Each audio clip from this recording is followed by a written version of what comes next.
Cancer, hi, welcome to Mr. Queen PH at ito ang inyong energy update for March 1 to 15, 2025. So if you're interested in private readings, meron tayong link sa description at sa pinned comment. Paka-check nyo na lang information kung paano mag-book for a private reading. And please subscribe to our channel to show your support, like, share this video at comment na rin kayo kung kayo ay naka-resonate. Ayan. So let's see, Cancer, March 1 to 15. Sagittarius, wow. So you are exploring. Yung iba, travel opportunities, especially abroad. Yung iba naman, journey with your mind. Yung tipong may pag-aaral ka, you're expanding your knowledge, your skill set. May mga bago kang nadidiscover sa sarili mo. You have the 6th house, which is balance in your life as well, no? Maaring you are aligning your chakras. So, this is related sa kalusugan mo. I also see you na mas magiging conscious sa iyong health, sa kinakain mo, sa activities mo. Some of you, mas gagalaw kayo ngayon. Yung tipong running, walking or exercising. Oh, 'di ba? Sabi ko gagalaw tas merong Mars, which is motion, doing things. Yes. Mars is also may pagkaano kasi to malefic yung planet na to. Ibig sabihin medyo ang tawag diyan medyo harsh, okay? So, pagdating sa health mo, i-try mo lang na dahan-dahan, okay? Lalo na kung matagal kang stagnant, hindi ka masyadong nagkikikilos, medyo sedentary yung lifestyle mo. This is also about your inspiration So, maaring you are inspired right now sa mga bagong ideas na gusto mong i-explore sa buhay mo. Your overall energy is the 3 of Cups. So, this is about celebration. This is about camaraderie and also networking. So, maaring iba sa inyo, you are networking, meeting new friends. Your challenge is the 2 of Pentacles.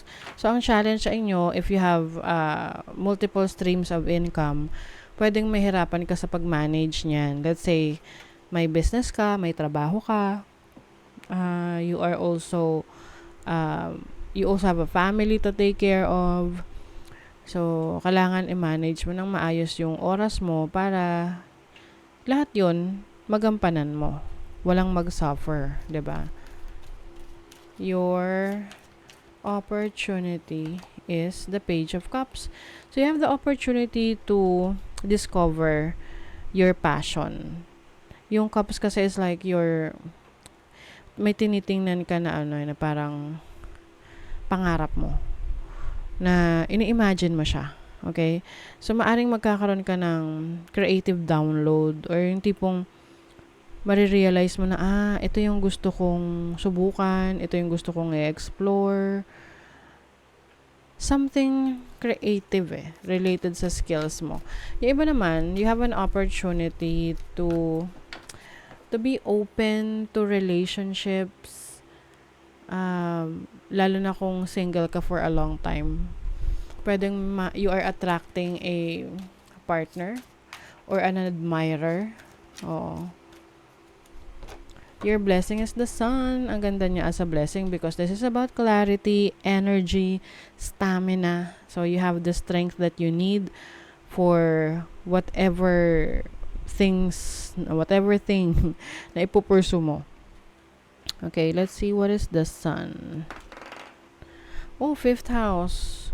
I think meron kang creative talents and skills na kailangan mo na talagang subukan, i-explore. Alam mo na to kung anong talent to. Pwede kasing hindi mo pinapansin or you feel like hindi naman siya kailangan. Pero, alam mo sa sarili mo na gusto mo yun. 5th house is also about dating. So, pwedeng, yung iba, pwede kasing biglaan rin, no, na makipag-date ka sa isang tao na, I mean, okay lang naman yun, biglaan. Pero you also have to consider yung actions mo. You also have to set boundaries para maiwasan mo yung problema in the future. So, money, career, finances, you have the Wheel of Fortune. Wow. Things are changing for you. May shift. May pagbabago na nangyayari sa kaperahan mo ngayon. I think, yung hinihintay mo darating na. Oo.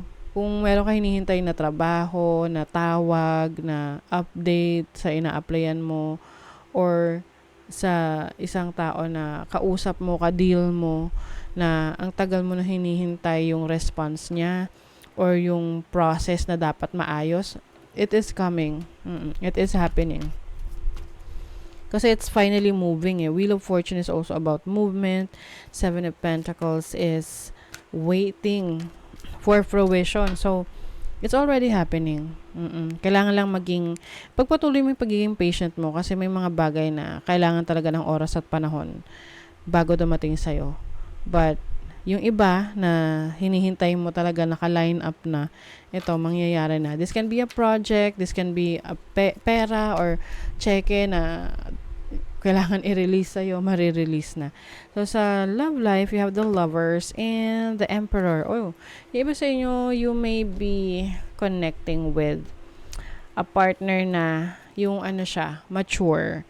Pwedeng sa age, mas matanda sa'yo ng malaking age gap, or yung kanyang mindset o yung kanyang isip, matured, mag-isip.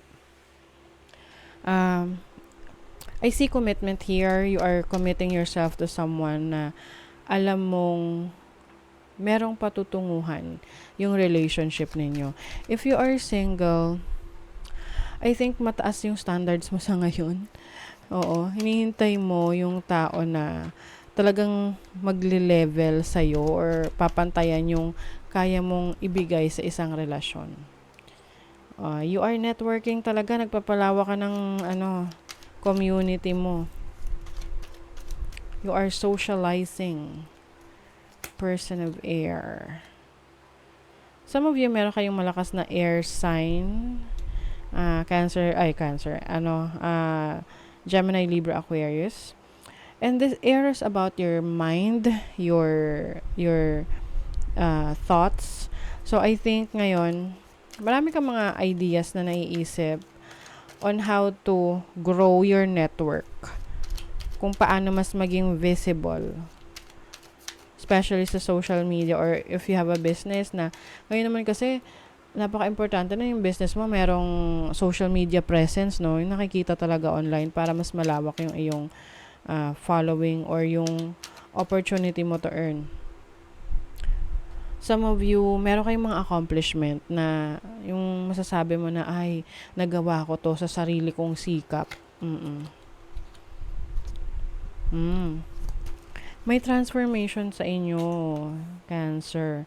I think this is about merong mga bagay na kailangang i-let go. So, I think ngayong first half ng March, mararamdaman mo yan na merong mga kailangang mawala sa buhay mo to give space for something new or someone new. Ayan ito yung mga bagay na kailangan mo nang i-let go, mga excess baggage. This can be your emotions, no? Anything that is no longer serving you, you have to let that go. Dream Weaver, tune into energetic grids around you. What can you send your energy for healing? Yes, part of your healing process is to let go yung mga grudges, sama ng loob, or anything na nagpapabigat ng kalooban mo. You have the first house, which is about yourself, Aries energy, and South Node. Oh, I feel like you are releasing the past. Anything traumatic sa buhay mo, anything na sa tingin mo ay parang nagbablock sa'yo from taking action, nagbablock sa'yo for starting things. Halimbawa, kung ikaw laging parang iniisip na, ay, wag muna, nakakatamad. i-release mo na yun, yung ganong klaseng mindset. You will focus on developing yourself na mas maging action-oriented at, to move, gumalaw, kumbaga. Okay? Ayun, no? Kasi may Wheel of Fortune, may Mars, tas may Aries pa. And this is about yourself, which is your first house. Okay? Yung iba sa inyo, you are also tapping into your creative talents, like what I mentioned kanina. And ipupurso mo na yun ngayon. Okay? With so much confidence sa iyong sarili. So, that is your reading, Cancer. Thank you so much. See you again.